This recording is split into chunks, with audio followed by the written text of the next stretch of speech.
This is the Disturbing the Peace podcast with your hosts, Justin Lanero and Ruben Stanford. Yo, Rube, episode 15, baby. Here we are. Another summer night in July. You can hear the sounds of New York City in the background. We got Mitchell Hurd on the line this evening. What up? And we had a show before the show, which is always like, we're going to have some segment where all the bits recorded that haven't been recorded are put into play, and it'll be nice. Mitch is going to put that together. But anyway, Rube, the summer's moving along. What is goody in BK, sir? So good. We're gonna have that jambalaya for you. Man, a nice cook mix that meal up for you. Gonna give you all the outtakes, intakes of what's happening over here with Disturbing the Peace. Beautiful. And again, we have a couple cases of T-shirts, and we're giving them out methodically. We're not in a hurry to give them away. Like I don't just give them away because the show means a lot to me, and it means a lot to you. It means a lot to Mitch. So I'm not just hungry to give them away. So over time, we're giving them away to people that respect the show, people that listen.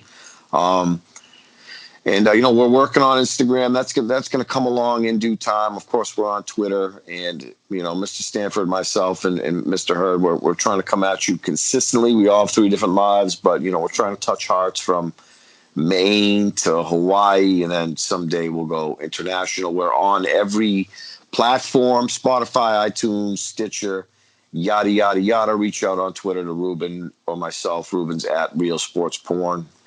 I'm on Twitter at Justin Lanero. Listen, Mitch, what is breaking, sir? Yes, sir. Well, today we're going to give it to you shaken and not stirred, because what it's all about is the new 007 James Bond film. Now, there was a lot of question whether this was even going to happen, because Daniel Craig, who's had the lead role for the past few films, said, quote, "I'd rather slash my wrist than do another Bond film." So, ouch. I know. I mean, what could be so bad about getting double-digit millions to jump out of airplanes and have legions of fans worshiping you? I don't know, but I'm not the man. So, in any case, they got the project off the ground. It's been green-lighted, and apparently we will be seeing the future of codename 007 held by a black female actor named Lashana Lynch. They introduce her in the film as they call in Agent 007, and in walks Lynch, and will leave the crowd breathless for a moment, wondering, is this the future of James Bond? What do you men think about that possibility? All right. Ruben and I are talking about this, and it's important. So historically, James Bond is a white man. Ruben alluded to it before the show that 007 is just a code and a number, but this Hollywood is behind this. So why is Hollywood chosen to put a dark-skinned black woman as in a predominantly white male role? And and I think it can touch certain people in different ways. And it strikes the question to myself is like, what's the meaning of it? You're gonna have angry people on one end, but how do black women feel about black is beautiful, but how do they feel about taking on a former male role? I know my girl was saying, I have my beliefs. Why can't black women with kinky, coily hair be more embraced in a beautiful light opposed to a male light and a male machismo light? And my question to you, Rube, is, your wife is dark skinned, black, and beautiful. You guys take your race very, very seriously. It's a question for me as a shockingly Caucasian man as to, and I know you have an input, Rube, in regards to this in a positive light, I feel, but why would Hollywood, are they trying to generate more money like this? Because it's a stark contrast between the James Bond we're accustomed to and a black woman in a male role. So I'm curious to see what you have to say about it. I'm just trying to learn, the logic behind the sickos in Hollywood. I think there was a big pushback a few years ago. I don't know if you recall, in Hollywood, that there wasn't enough representation of people of color in major roles. You know, we've long heard about the Chitlin circuit, whether it be music or whether it be uh, the movie industry on film, that there are black films and then there are white films. And I mean, we are. This is 2019. We have to get past the fact that people can you can put a film in a category of being a black film or a white film just simply because the main character is black. Now, Denzel Washington's had that type of appeal, that crossover appeal, and he's worked films that has featured him as the lead actor by himself as a black character, along with the all white cast. And, it's been profitable. Everybody knows that black people go out in droves and we will spend money. But I think I don't see the negative in it. I actually am excited about the opportunity to see characters being presented as authentic, genuine, loving, empathetic black people with ranges of emotion. Whether or not it is that it's more than just being the mammy or the slave or the gangster. I like the fact that she's going to be we expect her to embrace all that James Bond has been, or 007 has been, but I'm sure she's going to bring her own spin to it. And that doesn't mean that she's going to be a man eater like James Bond was a womanizer. It doesn't mean that she's going to be a martini drinker. It just means that she's going to be carrying the code name 007. And I think we have to get past, like you and I were talking about this earlier. Certain numbers in sports mean they hold a certain amount of weight. So when in basketball somebody's wearing number 23, you know that is a person that is paying. You would assume that they're paying tribute to Michael Jordan. We talked about number 16 in football. That could be Joe Montana. Number 12, Tom Brady at this particular time. Number 88, wide receiver in Dallas. We know that goes to the top wide receiver in the game. So why are we so caught up? And why are we so, why I just didn't understand why that there was a movement. Like there's a racist fanboy movement to me that says, how dare anyone suggest that Idris Elba, because that's what the big fuss was about, that it was going to be Idris Elba who was going to be replacing Craig as James Bond. And MGM stepped in and said, no, we're not going to give you, trust us, it's not going to be a black man. And then I love it. I love how they backdoored all the fanboys, gave him a gut punch and said, nope, it's not going to be a black man. We're going to make it even worse for you. It's going to be a black woman. I'm excited to see it. I think it's really good. Right now you had the Spider-Man, the Spider Universe was a black character, black Latino character. Another controversy of the week was Ariel, the Little Mermaid. She's going to be played by Halle Bailey of Grownish TV show. And that had people up in arms. I just don't understand. Here's my point, Justin. Let me ask you this. Who starred in The Last of the Mohicans? You remember that film? I do. Daniel Day-Lewis. Daniel Day-Lewis, starring a white man. Who starred in The Last Samurai? Tom Cruise. Tom Cruise, okay. All right. So this is basically a Paul Mooney joke. So who's going to star in The Last Nigga on Earth? Tom Hanks. This is basically, we've been conditioned to be comfortable watching white characters be the main lead in movies that have clearly a cultural significance in the title, and we've been comfortable to watch that, and there's been no outrage or fuss.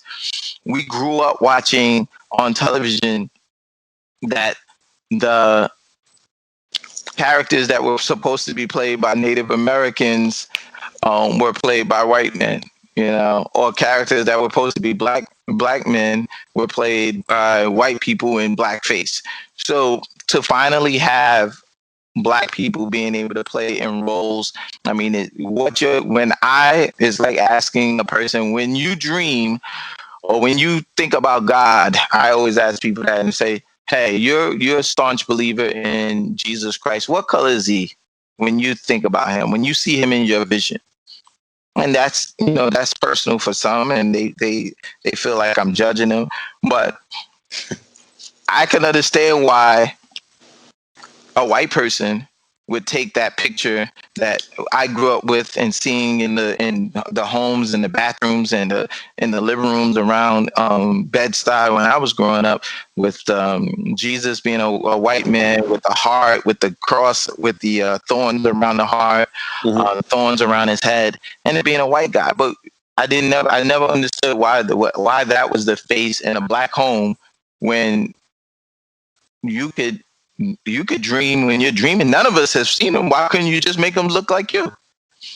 So here's an opportunity for some young girls to see a strong female character in an iconic role, and I think it's going to be something special. All right, so here's the thing. Before we pivot, because we do have a couple of things we want to talk about tonight, you think two black women, like, a dark-skinned black woman, could you get behind the logic where they would be upset about that? And like I said to you earlier, I mean, do they want to see, like, why the fuck do we have to be portrayed as in a male role? Why can't there be more black women embraced and say, I don't know. I'm so out of touch with Hollywood and shit, but like I get it. So like, why can't there be more black women in beautiful female roles in Hollywood? You know what I mean? Like, well, I think that's what Hollywood is asking you to do. Think beyond the box and the social construct that your mind is in. Think beyond the fact that you have seen these numbers and have associated with it with being a white male for all these years. Now we're asking you to do something different, and that is what I was talking about earlier. That Hollywood takes the lead.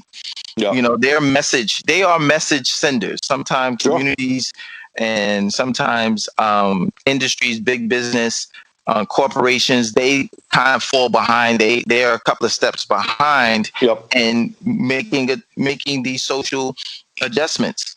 Sure. Sometimes they lead the way. And it's clear, like we were saying, Colin Kaepernick just recently did it with Nike. He was able to say, hey, these sneakers, they have a flag on them that is being used by neo-Nazi groups. They're being used by white power groups, the Proud Boys, and all these other organizations that are spewing hate. Nike, you might want to reconsider. Pull them from the shelf, and they will pull. And instantly, that influencer, that person that used his platform, was able to take a corporation, and also they were able to see the money, how much money was generated from being associated with something that had a moral stance. Now, that doesn't mean that the company is grounded in its moral belief and it's not all about the almighty dollar. But I think there are enough opportunities for people to stop and make that draw that line in the sand and say, hey, I'm going to try to be on the right side of history. So do I recognize that there's some black women that say, I don't want to have this stereotype of being a strong black woman, almost having to take on a male persona to get respect. And that's something oftentimes with being a woman, a dark-skinned woman, of being a woman that has either short or kinkier hair, not the finer or straighter textures. My mom was I grew up. My mom was about 5'10", heavy set woman. She easily could have played any of the roles at that particular time during the Chitlin circuit, where it was the 1950s and 60s and 70s, where they needed those overweight women that had dark skin. And I know she grew up with that feeling that society did not have a place for her, and that the place that they did have for her was called, she clearly had to be a woman that could not show a kinder, sweeter side of who she was, an empathetic side, a nurturing side. I think she walked around with a fierce defensive mechanism that was shielding her, hiding behind the mask for the majority of her early life. And I think black women oftentimes can take it as an insult. And I think, here, let me just say, I've seen women go out of their way to prove points that they're strong and that they can handle anything that life throws at them, and that could include not getting any child support from husbands or former lovers that they've had children with and separated, and then they don't get the money, and they say, I don't need that money, I'll just work 5 jobs. No, you shouldn't have to carry that load and that burden. But sometimes it's necessary, and you see that women of color walk around with that as a, they almost, sometimes they even have to carry it as a badge of honor that they've survived and persevered. We're rooting for this movie. It'll be interesting to see the numbers. So it's now that it should be big. I mean, I'm hoping that it is. She was a co-star in Captain Marvel, so she's been a part of the MC universe. So people should be familiar with her when they see her. She's a very attractive woman. She pops on screen. I think she's going to do an amazing role. She is British, so the accent will be there. And I think it's just going to be an opportunity for us to kind of expand our minds, but there's a long list of characters right now. I appreciate the push. I think that it was a concerted effort. I think more people are at the table making these decisions. I wish there were more people in Congress that look like the rest of America, and that there was more diversity, because then you would be able to get some changes there as well. All right. Definitely. Let's pivot. Yo. That was some good stuff. Lil Nas X comes out. Oh man! Right? He released the track "Old Town Road." You said 15 straight weeks as number one. Lot of being gay is okay nowadays. And I don't give a shit what you do. I feel as though everybody should be happy. So we're adults here. Be happy. It's definitely more acceptable now in society. But you broke it down pretty neatly before we started recording. Lil Nas X, and you thought it was dope that there's an X there, probably maybe from Malcolm X. There's Nas, probably one of the greatest rappers of all time from Queensbridge. And then Lil, everybody throws Lil in front of everything. So it could be Lil Wayne, Lil Zane. Yeah. But anyways, Lil Uzi Vert. Yeah. And then so here he is. He comes out. He's got a song on top of the charts. Now you're helping maybe instill some more pride into a already proud gay community now that's socially acceptable in 2019. So what is your thought on this? I mean, there's quite a bit of stories in relation to this. I mean, I think it's a good thing. I think it's good for. I'm rooting for the kid. He's young. He's black. Yeah, 20-year-old. I'm rooting for the kid. I got the horses in the back. Right. I'm rooting for him. I mean, my son.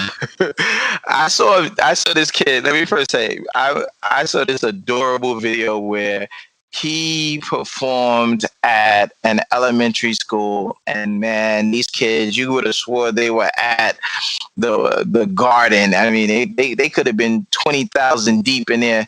It was a nice little moment. You could tell they were grade school kids, ranging from 5-year-olds to look like they're about 12-year-olds in there.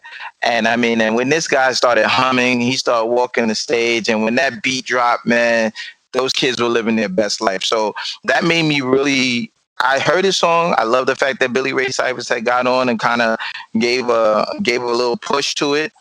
But I thought it was, first of all, unfair that he was being treated like his song didn't represent, country music. I mean, this guy pretty much was explaining that this is what he feels like being a country boy down south. And let's not forget where cowboys came from. Cowboys originally was a term that was used to talk about how the black Southerners who wrangled horses and moved horses and worked in the stables and took care of the horses, they were the cowboys. So it's not like black people haven't been working in the South, working as horse handlers and managers and taking care of horses, horsemen, period. Let's not act like that, because that's what people were called at that particular time. They were called horsemen, and these individuals were called cowboys. So I'm excited about Little Nas X being able to stay on the Billboard charts for 15 weeks straight. I just think it's dope. I think the young man did something. He was able to tap into using the internet. He used social media in a way that generated enough buzz for him. Right. He's not allowing anyone to put him in a box. Right. Coming out and saying, letting everyone know that he was gay. He could have kept it to himself, but really, why? If he wanted to, use his platform, this is an opportunity. Did this young man know that he was going to be the hottest shit for the last 15 weeks? Did he know that going into it? No. So why not take full advantage of it? Why not enjoy it? And why not be able to put yourself out there and be able to live your best life and live your truth? And by doing this, you don't realize how big of an impact he might be having on younger men, younger black men that are apprehensive to quote unquote come out. I know you don't like saying that, Rube, right? Welcome in. Right. So now I feel as though more, the more and more, and obviously it's kind of a taboo in professional sports, right? But it might not have been best for a bit, but I think you're helping people. He's probably helped more people by doing this that don't have. I mean, Mitch, and I'm gonna touch on this real quick. Mitch, you and I grew up with one of the toughest dudes around. And he had a lot of anger, did a lot of drugs, did a lot of shit. He would knock your ass out if you looked at him the wrong way. And he had he had a 10 for a chick, and he had he built up over time. And now he's a relatively attractive woman. Keeps so crazy. I feel like if you can get this off your chest at a young age, you're not carrying around that anger, and you might not have a propensity to do a ton of drugs to hide behind. You might not have,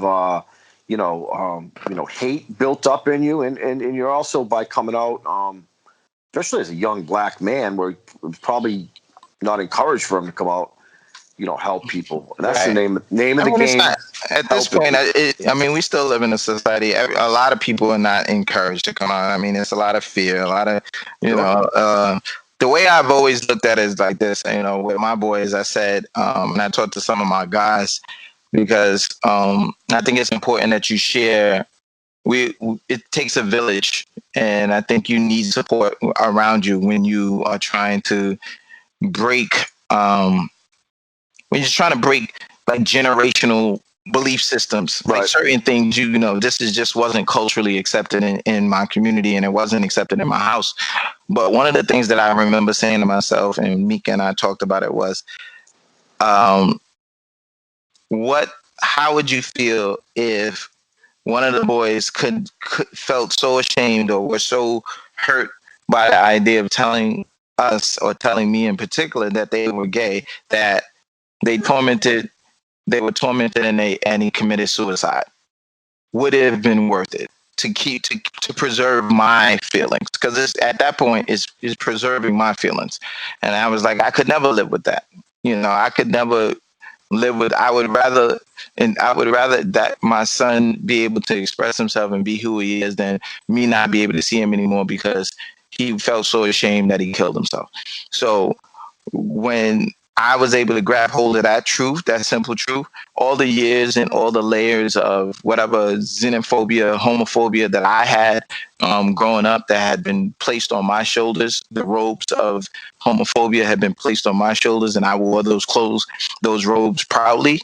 Once I was able to come to that, you should be willing to change and see life in a different way, I think I became a better man, and it's just another step in my growth and my development.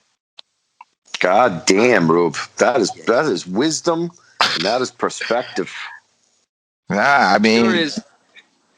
What'd you say, Mitch? Oh, no. Please go continue on, bro. No, I mean, we're raising kids. I mean, the three of us, the job of a father, I mean, sometimes we don't always feel that our roles. We don't know the impact of our roles because we don't know what our children really get out of all the lessons that we provide. I think we lead by example, and I think that and for me, I think the kids kind of having kids kind of changed me in that way. It allowed me to see what life would be like through their eyes, and they're living lives, and they're living in a generation and they're living in a time that is totally different than the time that I grew up. So although the same elements are there, it's just more freedom and it's more opportunity for people to have a voice. So we want the kids to have a voice. Like the worst thing you could do to me is have the kids sit on the couch or sit on the sofa or to go into public and they're not allowed to express themselves. When kids aren't allowed to express themselves, you stifle their growth. And then when you want them to be on the stage, you're going to introduce them to someone that they're what you have trained them to be, which is quiet, to be speak when spoken to, like a or fish out of water. Yeah, you're not outspoken. You don't know how to engage in that, and then the parents walk away and they're like, damn it, what happened? Why didn't you say anything? That was an opportunity for you to meet this person, and you could have been interviewed, right. and you're left out. You're left feeling you're left feeling like you dropped the ball, that the kid dropped the ball, when really that's what you've trained them to do, which is kind of just sit there and be quiet. So I've taken the time to kind of get to know myself. I think talking to you guys helps me a lot. And talking to the kids and getting their perspective on what they think life means and where life is headed for them. So that's the big key, man. Listening to Little Nas X, my boys like Little Nas. They think he's done something that is almost on a level like Soulja Boy. Like you just came from like an internet sensation, and you've made it. You've made good. I was gonna just mention that it's kind of a slap in the face that country music wouldn't embrace him, because so many white country artists now are so far away from the Johnny Cash, Absolutely. Dolly Parton.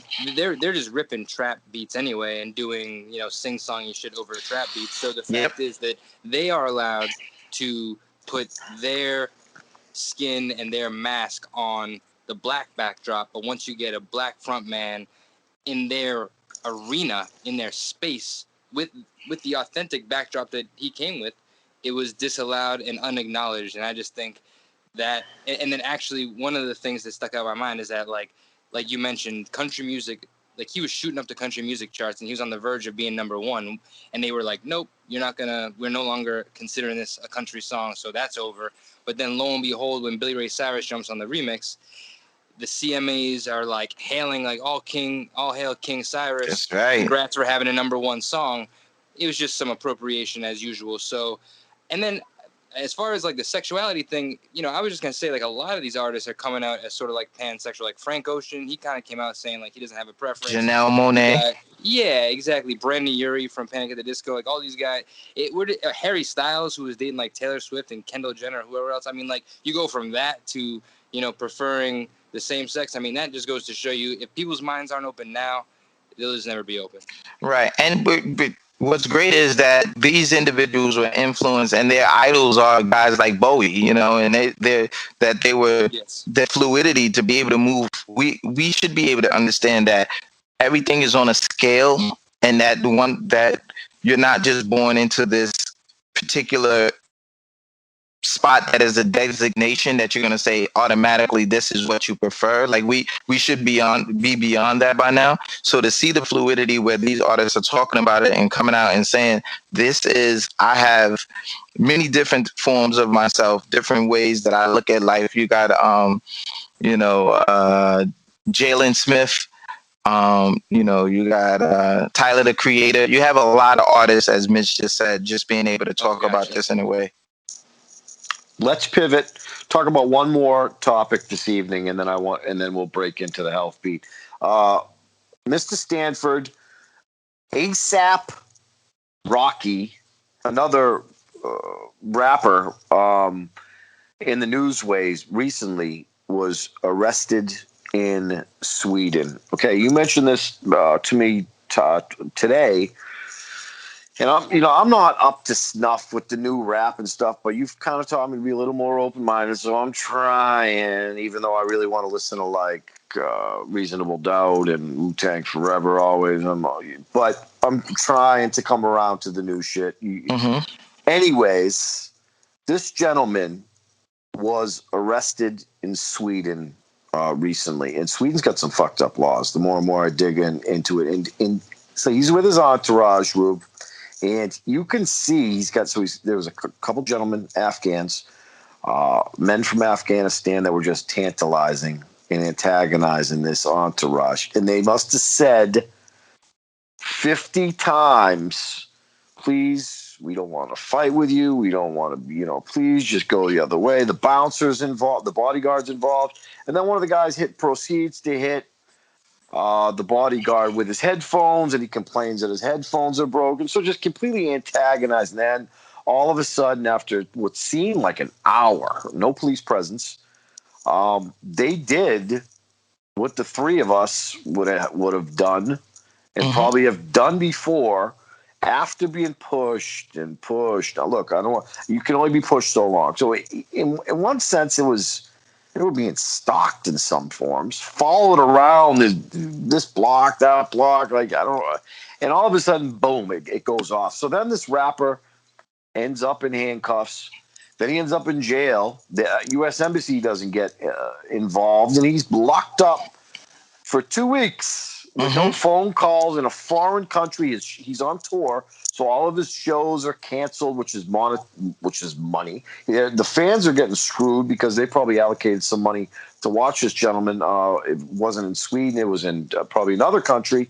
It's screwed up in a lot of different levels, and the judicial system in Sweden is. I've read about some of the crimes that have gone on in Sweden, and people putting out cigarettes on other people and gotten a couple of months in jail. He's looking at 6 years if convicted. So my question to you is, Rube, is this a racial thing here, or is it because they want to set an example and look like they really give a shit and a Mickey Mouse culture over there in terms of how the laws work, or do they want to just throw the book at a celebrity and jam them up? Because this is an international it's not a crime, in my opinion. It's self-defense, and there's no two ways about it. But anytime somebody gets arrested overseas, the shit hits the fan. You got to get the embassy involved, which didn't happen here, and it can get really sticky. So what's your take on this, Rube? Oh, wow. I just thought that, I thought it was an outlandish claim. Like, I watched the video too, and I was like, this is, how much was he and his team supposed to endure? I mean, he was goaded into fighting back, and it was just clearly a situation where he was provoked. But he responded well. I watched it a couple times, really well. Yeah, I mean, I thought they did their best. They attempted not to get involved. The only problem I have with ASAP Rocky is that this guy's made statements during the Michael Brown case, even going as far to say he really doesn't understand the plight of suffering of Black people that say that they are being, either targeted by police officers. He didn't understand the Colin Kaepernick protest. So it's kind of difficult for me to, I don't wish jail time on anybody being in the legal system, being a court officer. I think it's, the cards are stacked against you. And I definitely can imagine what it would be like to be locked up and abroad. Although I saw the prison cells, they look very nice and clean, and it looked like IKEA-ish. So what? You're still in international jail. You're in an international jail, and I don't think I wouldn't want to see anybody in jail, but it's definitely hard for me to kind of cape up for ASAP, because ASAP really went out of his way when people asked him, and he's just like this other guy, little young thug, little thugger, young thugger. I'm an old head talking about these young guys, like, because their names are funny. I'm an old head, but it's just like, The names are funny. Yeah, it's like, are you like now? This guy was. They were doing petitions. They were like sending out free Rocky, free ASAP hashtags out there. It's kind of hard to get behind standing up for a person that didn't want to use their platform or stand up for you when they had an opportunity, or just to answer a question and say, hey, I can relate this. That's what made Obama dope to me when he said Trayvon Martin could have been my son. I mean, people wanted much more out of Obama, but the fact that you were able to relate and let people know, hey, that could have been me. That was very big to me. So is Sweden making an example out of ASAP Rocky? Is he, is Sweden a place that has racism? I would say Sweden is probably just that offers the opportunity to be just as racist as any other European country, because racism sells around the world, and it's always been that way for the last couple of centuries, that people of color, black people, are marginalized. They are seen as not human beings. We're subhuman around the globe, around the world. And I don't think that I think ASAP Rocky found out the hard way that, yeah, he falls into that category. So does he fall into your? It's interesting you say this. I didn't know you had that take about him. I did not know that about him. But once you first started talking, I'm like, he's on Ruben's shit list. And you know who else is on that list? Tiger Woods. Well, Tiger Woods is on that list for you too, in terms of having a platform, being able to speak, and then, but not that Woods has gone against, advocating for certain things. But you're essentially saying that this gentleman, didn't really take a stance, or was kind of, is that what you're saying about this right guy? I think when you don't find yourself in a position where your record proves that you are an ally of the people, I think you should not be able to find refuge and get support from those same people. I think the one person that was afforded that opportunity, and it was on a grand stage, because at that particular point in history, black people hadn't seen any victories in the court of law. And the only person that I saw black people watch and know that he wasn't on your side was OJ. OJ was the only person that I've seen in the black community where the black community was waiting for the deliberation. They were excited. If they could have thrown a parade, they would have thrown a parade once OJ got off, simply because we had not seen any wins in the court of law. Therefore, people sided with OJ, even though he hadn't sided with us. He, like Jay-Z said in his song, he's like, I'm not black, I'm OJ. OJ didn't necessarily move around society as a black person. He moved around as a person that had wealth, but black people saw OJ as another guy being railroaded. And because they had been, it's just like Eric Gardner in New York City. This gentleman, I don't know if you heard of the statement. LeBron James and a few NBA players, WNBA players, I think some NFL guys wore the T-shirts that said, "We can't breathe." Mm-hmm. Eric Gardner was killed 5 years ago. I remember that, yeah. Yeah, and his case was down the block for me today, down in federal court. And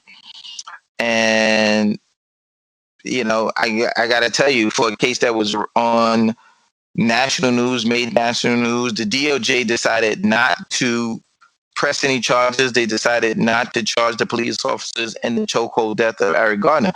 And that's an example of where black people in the community stop and they go, see, ASAP didn't recognize this just 5 years ago. So now your black ass is in jail, and now you want people to come to your aid. People are gonna they're kind of funny about that, and I'm one of those people. But Eric Gardner was simply selling cigarettes, illegal cigarettes. Lucy's. Come on, my G. You selling Lucy's? you getting hemmed up. You got that many officers running down on you because you selling Lucy's. That right there is harassment. When people just come to your community and they just shake you down and they know you're out there. I mean, this guy is. It's like a person. Would they have shook him down for selling counterfeit sunglasses?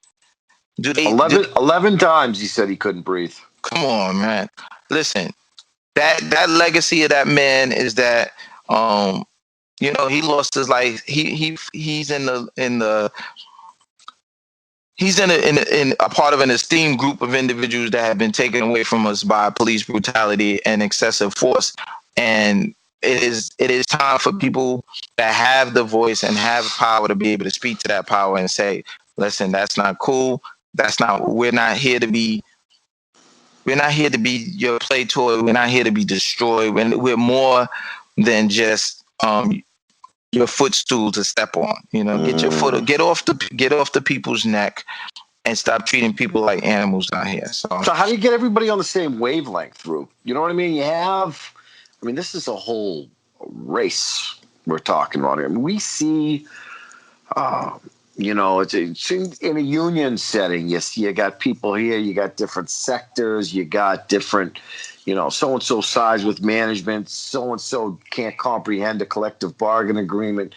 There's different, how do you get a race with deep roots in historically oppressed race to get on the same page, to have that mindset? It would, because to me, you would think that the Tiger Woods or like the OJs or even a guy like what's his name, as soon as possible.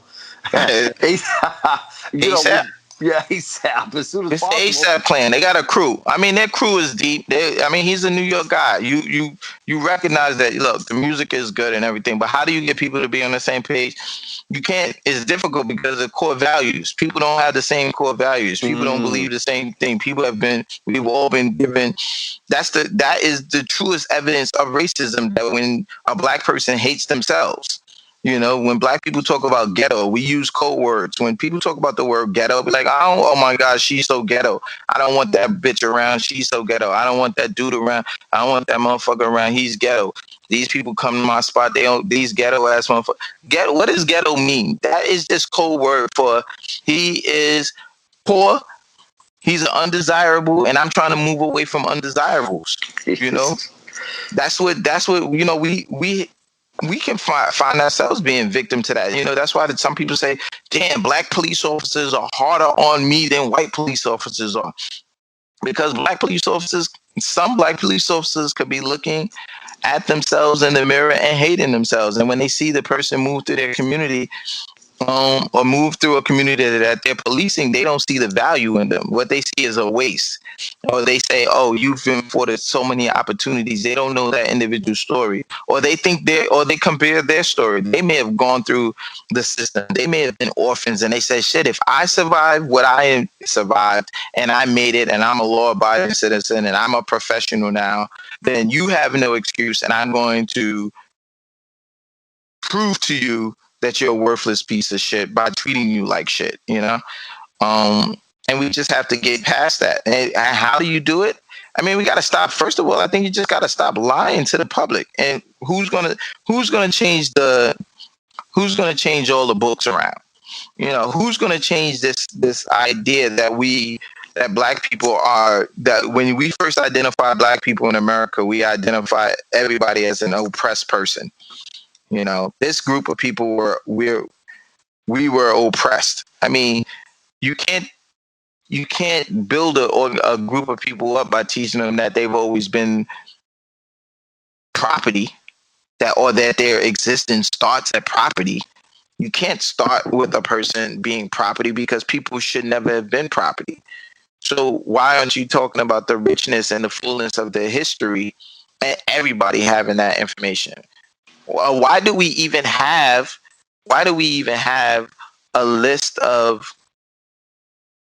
boxes to check when a person is born to begin with? What is the purpose? So whoever has designed this, and whatever the reason for, this design. It is clearly to keep us divided and to keep some people down and to help others profit off of it. Unions are divided, and certainly races are, and that's more important than a union. But I'm just making a comparison, from what I see, and I continue to see. But one more thing before we go to the health beat. Do you think it's fear based? We've talked about segregation before, you and I, right? And are these people afraid?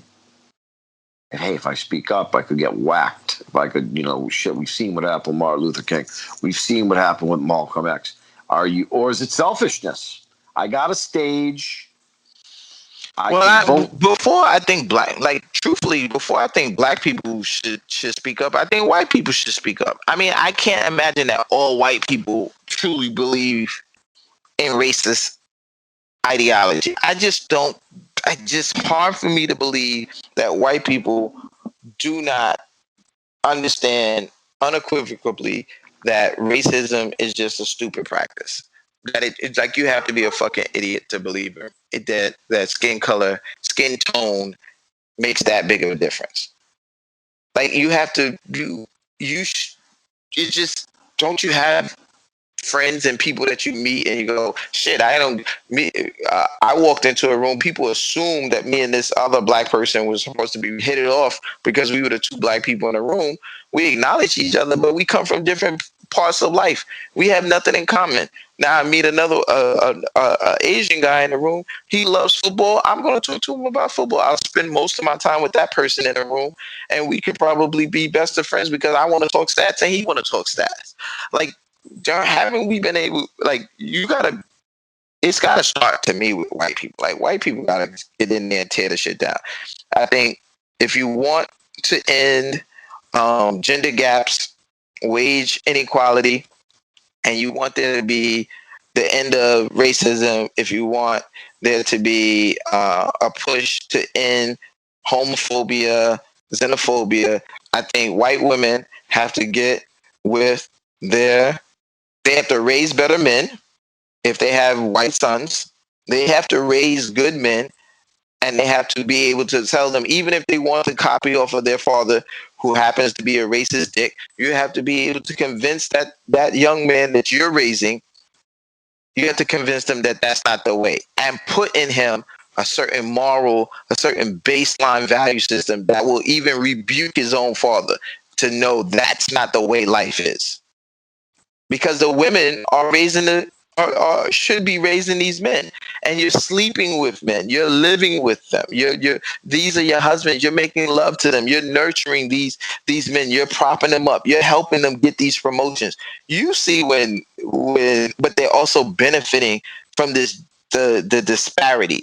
White women benefit from their husbands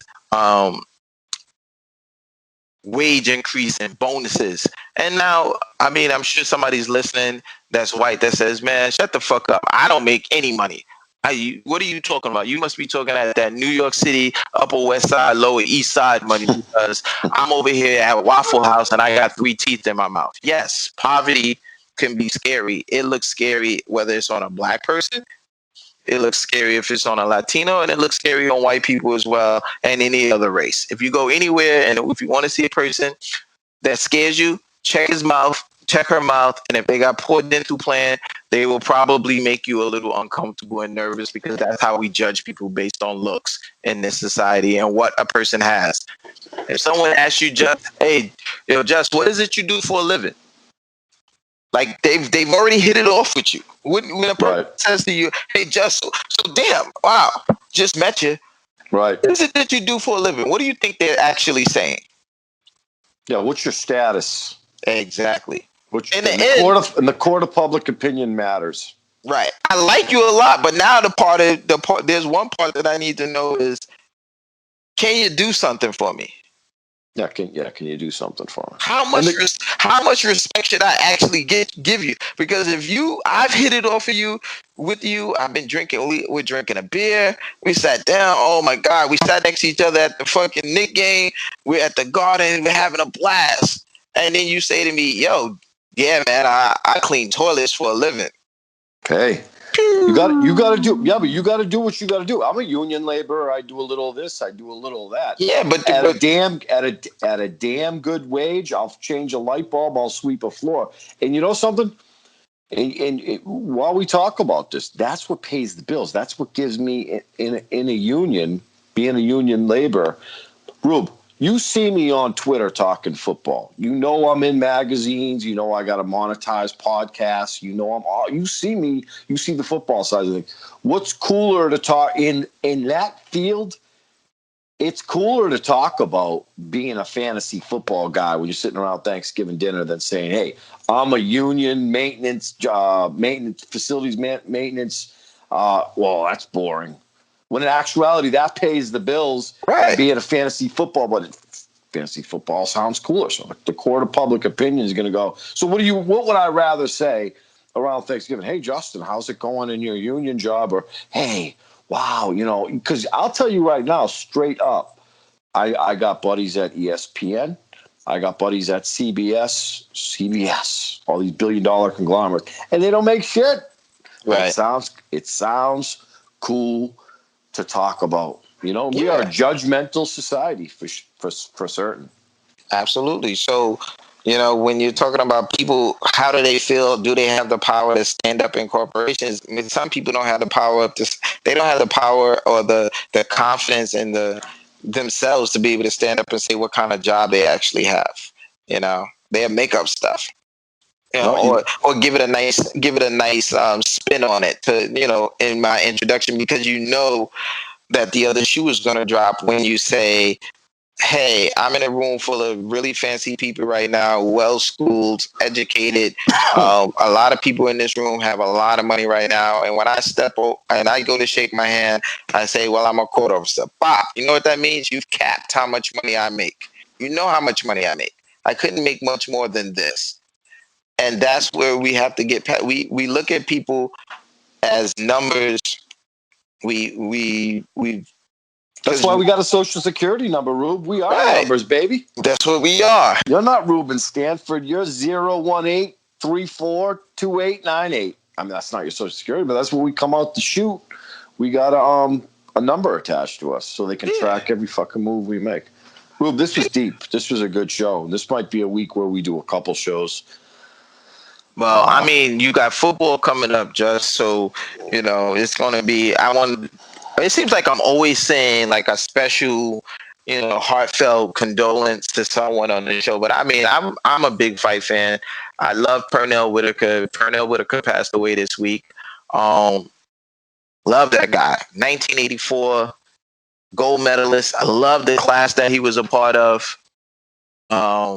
which was Meldrick Taylor, the great Mark Breland, Evander Holyfield. That was an amazing class, 1984 Olympics. And, Pernell Whitaker, I believe he held 4 world championships in 4 different weight classes. I know he lost a controversial fight with De La Hoya and Julio Cesar Chavez. But just one of the all-time greats, and he was hit by a car this week and passed away. So, just one of my heroes, legend in the boxing game, and just a solid guy. Just watching him perform. R.I.P. Pernell Whitaker, gone too young, too soon. 55. 55. I want to say that's young, man. That's young. I was doing a construction job or a demolition job one time, and I swear I met his cousin back in the day. I'm going to figure out where that came from. Rube, this was a good show. Episode 15, and it was nice rapping with you guys, and it's going to be a good summer. We're going to come at you guys every week as we try to do. Let's disturb the peace.